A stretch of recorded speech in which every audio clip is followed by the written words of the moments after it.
Hey everyone, welcome to Wildlife Inspired. I'm your host, Scott Keys, and this is your channel for photography, for wildlife, and for wildlife photography. And have you ever wanted your photos to feel light and airy, serene, full of life? Well, in today's video, we're going to discuss the topic of high-key photography, and I'm going to tell you how I apply it to my wildlife photography. I've got a lot of examples and some people on this one to help me out, and we'll get to all of that right after this.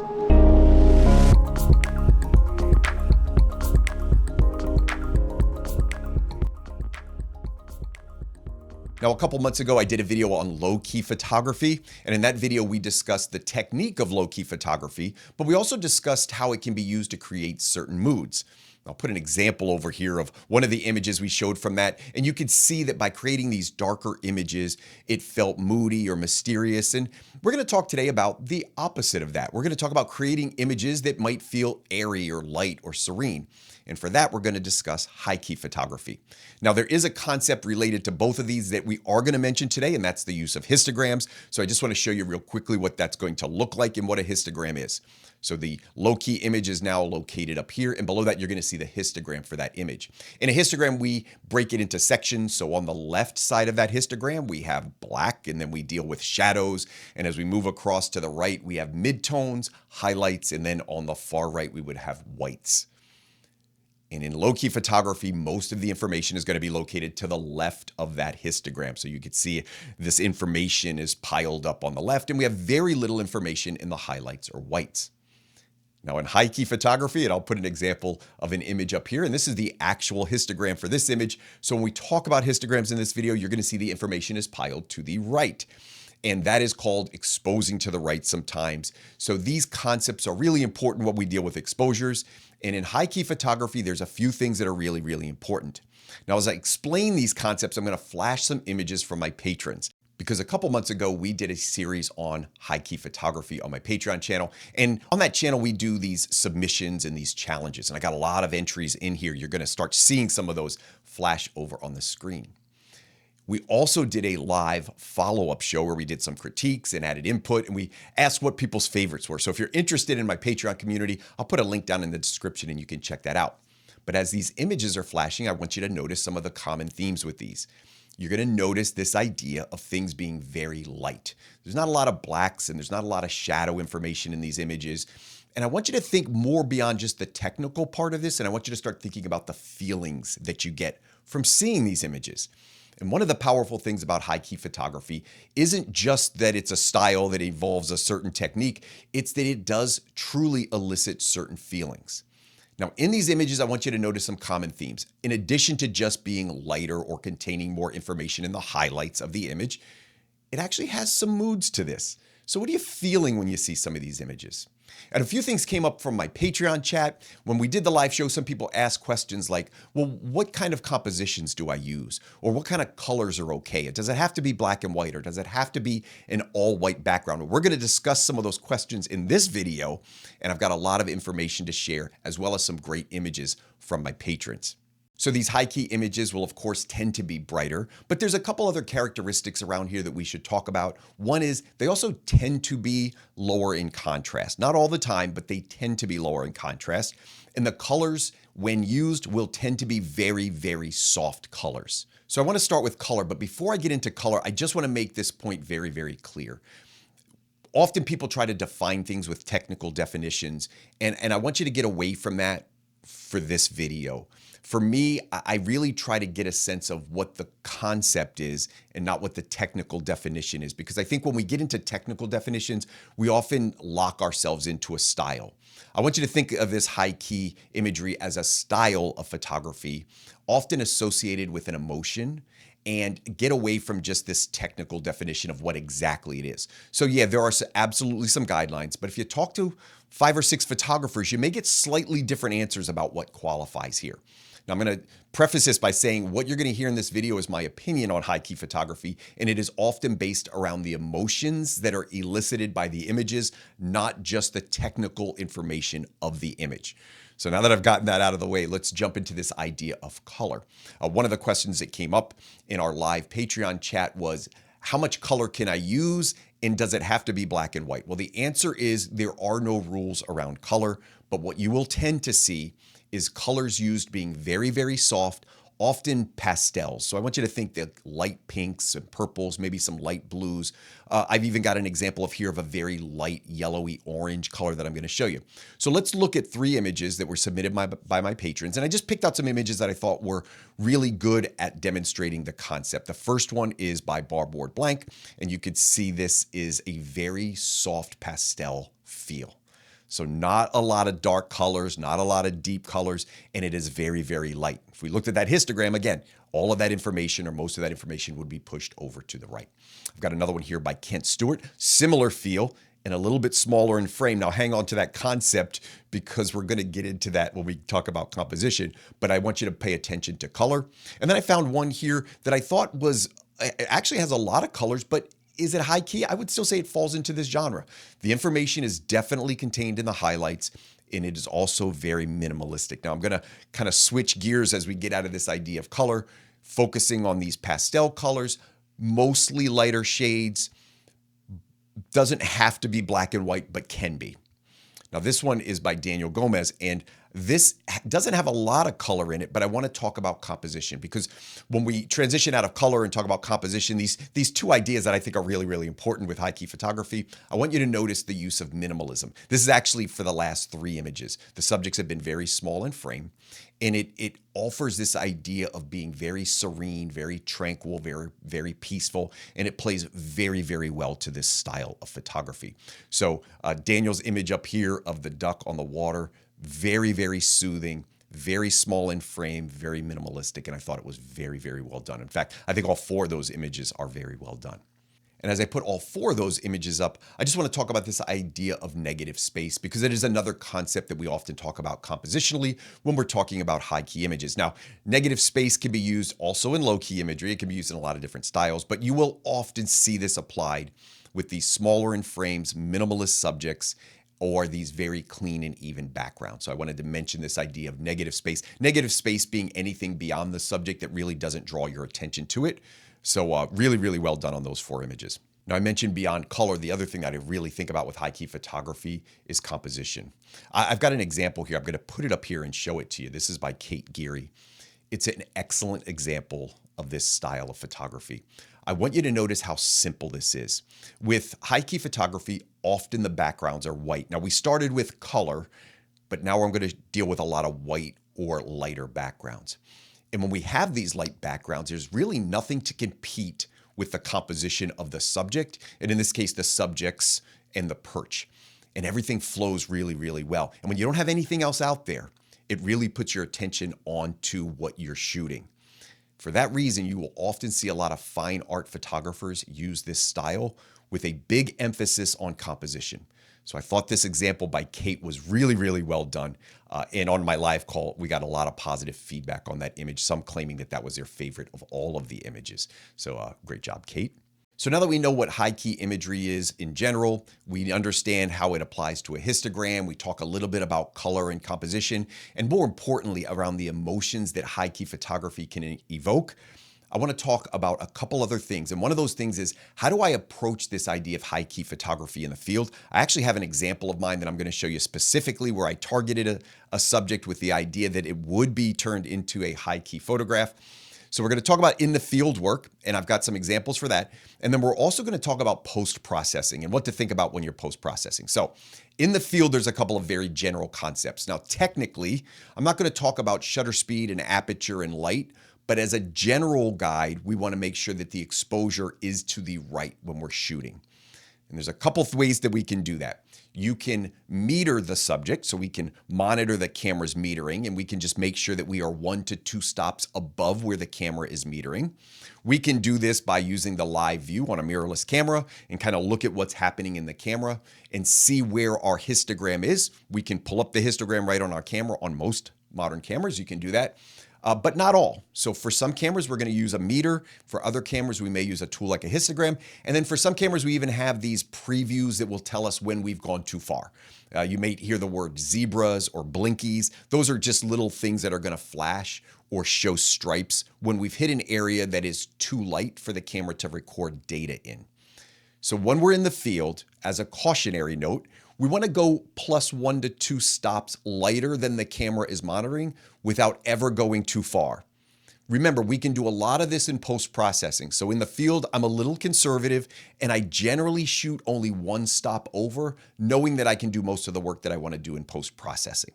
So it's important in the field to understand what you're doing technically and some of the tools that are out there to help you get there. But there's a couple more concepts beyond just the camera and technically how to make the image lighter or brighter or overexposed a little bit. One of the concepts is what's the right subject to use. So I'm going to show a couple of examples of this, and we're going to talk about subject and we're going to talk about environment and conditions. When does it really start to work? And for this, I'm going to pull up some older images of mine. This one's just a real easy one. It's a long-tailed duck that I photographed in winter. And in winter, their plumage becomes very, very light. So you get a lot of white with some highlights of, I'll call these like rufous tones, these brownish tones, and a couple of black tones in there. But primarily, this is a white subject. So often when doing high key photography, I'm thinking about the subject, especially if it's more dominant in the frame and larger. A lighter subject might just work very well. I will tell you in general, as a bird photographer, for my bird photographer friends, there's 2 types of species of birds that work very well for me. One is waterfowl in the right coloration, and shorebirds work really, really, really well. When we think of shorebirds, I want you to think about how the scene often makes you feel when you're there. So I'm shooting shorebirds, maybe I'm at the beach or I'm at a marsh, I've got sunrise, think about the colors and think about the mood that it gives you. And I'm guessing most of you are starting to feel that calmness, that serenity that we talked about. So the subject and the environment works very, very well for certain species. It may not work as well for others. In fact, in my low-key video, I talked about some subjects that I thought worked really, really well for low-key photography. So waterfowl works well and shorebirds work well, but it's not limited to those. It's just some ideas of subjects that can work very well. I often look at the type of subject in terms of coloration and what the shading is of that subject. And then more importantly, how does the background play into that? So let's look at a couple more images that I got over here. This is a harrier in snow. And snow works incredibly well because, well, it's white and it's going to give you those lighter backgrounds naturally. And I thought this was really, really interesting. It's a wonderful memory that I have from a long time ago, and it felt very peaceful to me at the time. I hope this image gives you those same feelings. I can almost go back to this day, and it was probably 10 years ago when I took this image, and it really, really just made an impression upon me, and I remember those feelings to this day. There's a couple other things beyond just the background being light that might work to your favor. So I'm going to show you one other condition that can work really, really well for this style, and that's shooting in the mist. So this first image is of a ring-necked duck, and I want you to notice what it feels like. It feels very soft, and we talked about these images often being low contrast. Notice how low this contrast is. In fact, when you shoot in mist or heavy atmospheric conditions, it will often do this naturally. So this isn't a post-processing trick that you have to apply. This actually will happen pretty naturally. The highlights get minimized, the shadows gets kind of lifted, everything gets very, very even, and it becomes very low contrast. And then in post-processing, we can tweak this a little bit. I also want you to notice, I talked about that focus on composition. Images like this, especially in atmospheric conditions, this isn't going to be great for detail. So I can't crop this in real deep and focus in on that duck. It makes a lot of sense to pull it back a little wider and take in the scene and get a feeling or an emotion out of it rather than just trying to be a detailed picture of a duck on the water. I've got one more image that I'm going to show you that focuses on this idea of mist and fog. And this is a foggy morning on a lake with a loon taken vertically. And I really, really like this. Now, some people might look at this and say, well, Scott, the loon is black. Like the head of that loon is black, and it probably is. And that's okay, because remember, we're not following rules. We're using this as a guideline. And what feeling does it give us? Does it give us that light, earthy, airy feel? And for me, this image does a lot of that. I also want you to notice the composition is much looser, and I'm taking in that whole scene, and it's lower in contrast because of that fog that's present in that image. So you can see in the field, I'm really thinking about compositions when I'm doing this. And I want to show you one more because I can remember taking this image and thinking, wow, this is going to compose so well when I get it home. This is an image of a Harris hawk, also a very old image that I found. I love this Spanish moss. Notice I didn't try to get too tight on that. I wanted to keep it nice and loose. And the focus here is on composition, which is why I think this works well, a little bit more high key. Now, again, you may look at this and say, that's not my vision of what a high key image is. The background's not pure white. It's okay because we're not following every rule and we're not trying to define this too technically. I want you to define this by the feeling that you get and does it follow the guidelines? And I think this image is a really good example. And in the field, I'm thinking about this. I'm thinking about that composition and what it might look like when I get back to the computer at home. Now, I've got one more image I'm going to pop up real quick when we're talking about in the field and what you're thinking about. This is an image of snow geese done with a slower shutter speed. My guess is it's under 1/50th of a second. And I just want you to notice the feeling that you get. And this happens a lot with motion blur images, which is why sometimes they also work really well high key.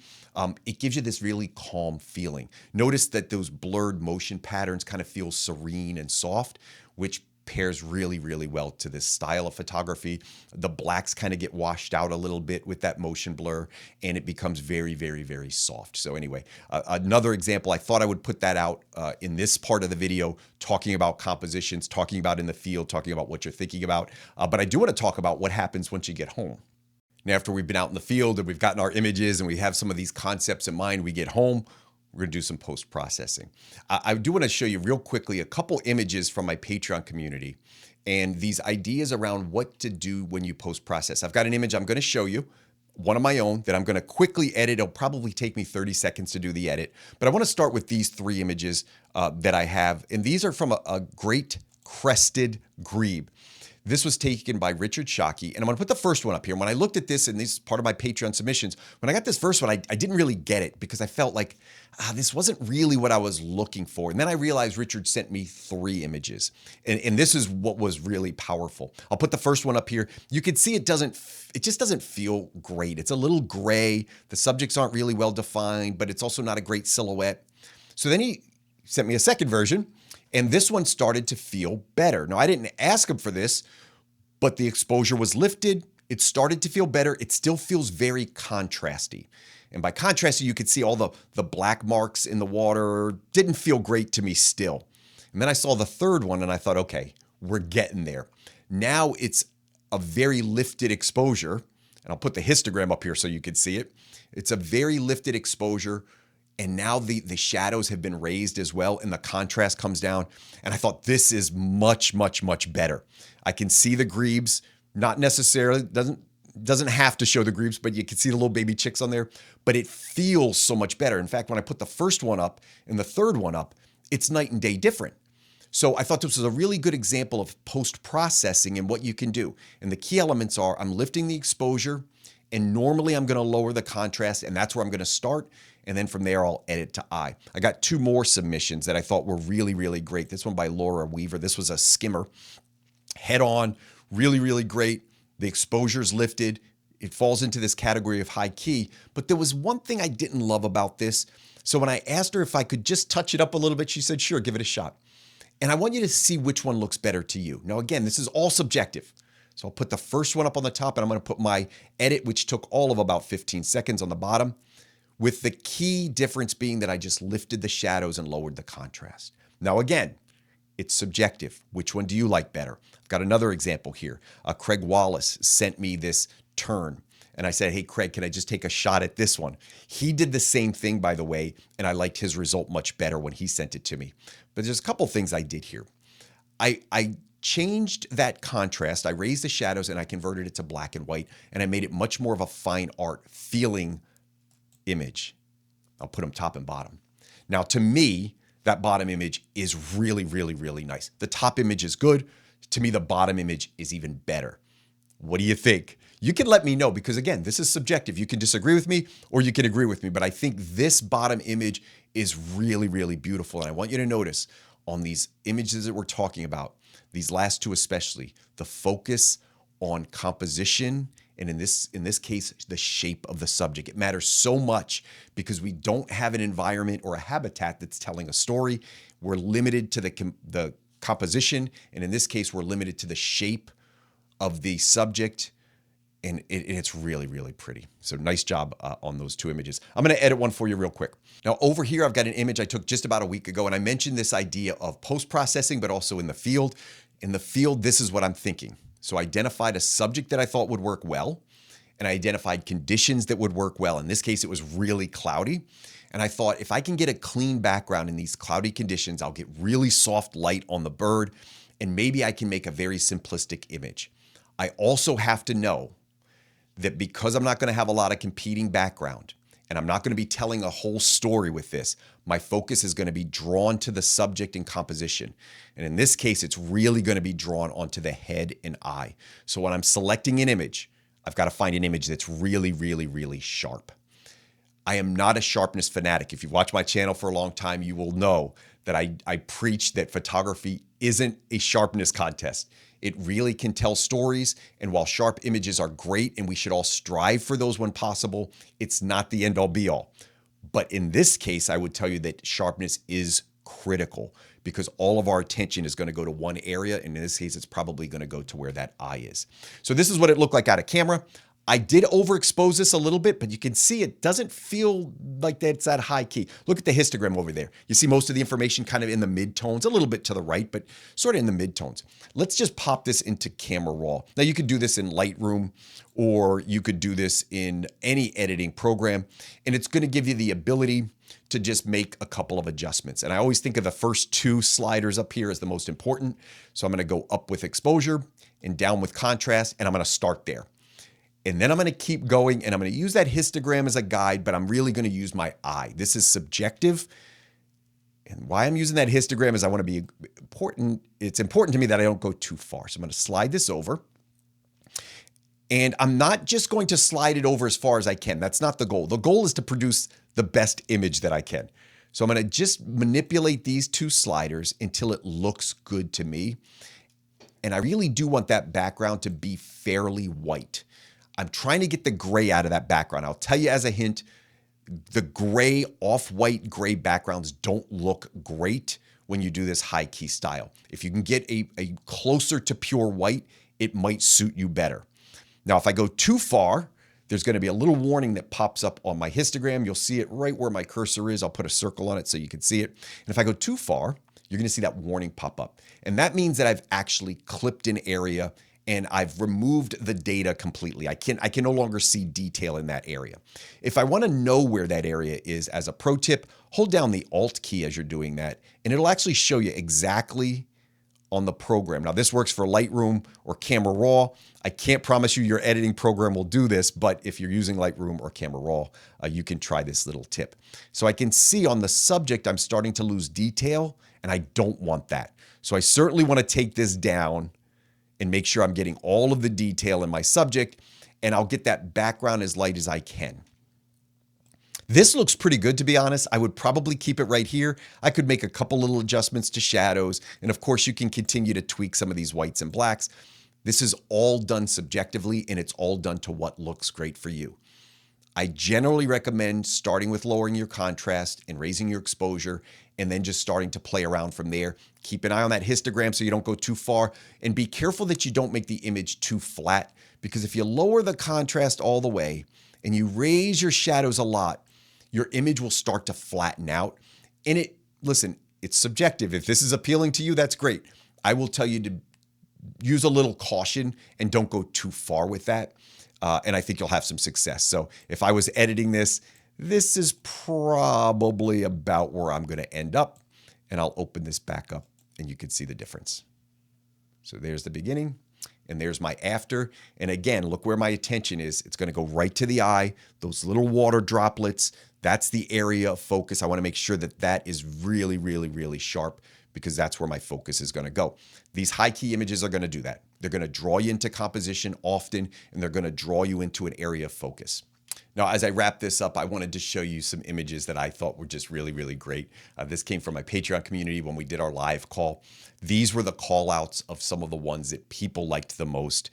And quite honestly, these are probably my personal favorites. The first one is by Mark Edstrom. If I was doing an exhibit A of high key photography, it could be this one right here.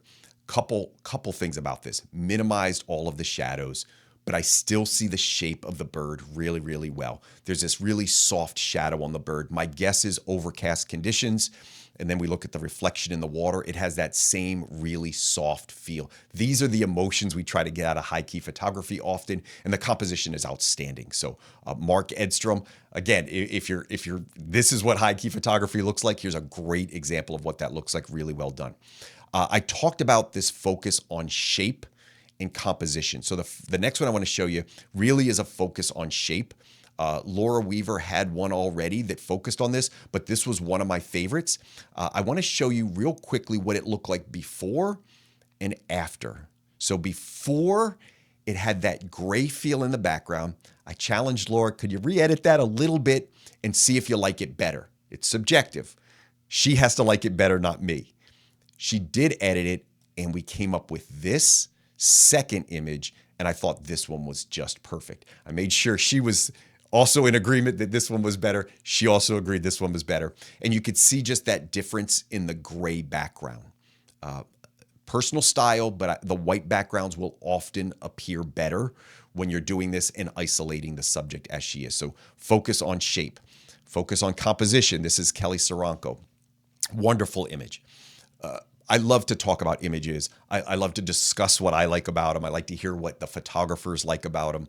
What I loved about this was the shape of the branches and the curves, and then how it mirrored the curve of the bill of the ibis, the neck, and the back. So, this idea of this repetition of this flowing curve that goes through the whole image, I thought was outstanding.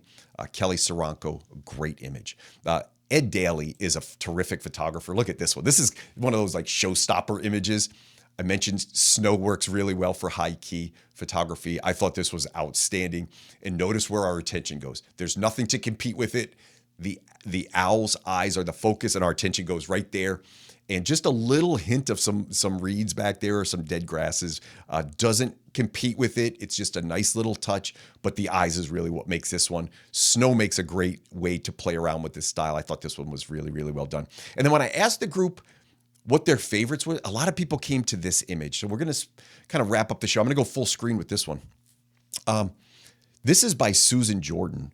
And a couple things about this. So let's talk about in the field. The conditions, the fog worked really, really, really well for this. It softens all those shadows. It naturally minimizes the contrast. The composition is a focus. Look at the composition. We have the birds lined up down at the bottom. And if you're following that rule of thirds, they're going to be right there on that bottom third. And then we have this boat in the background in the top third. And notice it's there, but it's not competing. And why isn't it competing? Because it's minimized. The fog has kind of given it some cover, and it's made it very out of focus and low contrast. So compositionally, I thought this was really, really nice. It's just a pretty image. The conditions were right for this photo. It's edited really nice. Susan Jordan gets an A+ on the assignment for today's video. And that's my video on high key photography. As I recap here, just a couple things to think about. And most importantly, I just really want to emphasize this. I know I've said it a couple times. Don't get locked into rules for this style. The same goes for low key photography. These are styles and guidelines designed to help create a mood or evoke certain feelings. Focus on that. But remember, there are some tips and tricks that come into here. So we want to make sure we're careful by raising the exposure, but not going too far. We want to minimize the contrast when appropriate without making it flat. And we really want to focus on composition, shape, and details where appropriate, because all of those things can really be impactful when doing this. Now, if you enjoyed this video, it's a great time to go ahead and hit the like button. I really enjoyed making this video, and I always enjoy having my Patreon members as part of these YouTube videos. If you're curious about that community, we do a lot more editing on that. We even do some live shows, a lot more behind the scenes where I kind of show you what I'm thinking when I'm out in the field. So take a look at that Patreon channel. I'll put a link down in the description. If you're not subscribed to the channel, well, you got to be subscribed to the channel. So go ahead and hit the subscribe button, hit the bell for notifications, and again, hit that like button. That'll push the content out to like-minded individuals. I appreciate you tuning in today. And as always, I hope we can continue to find inspiration in wildlife together.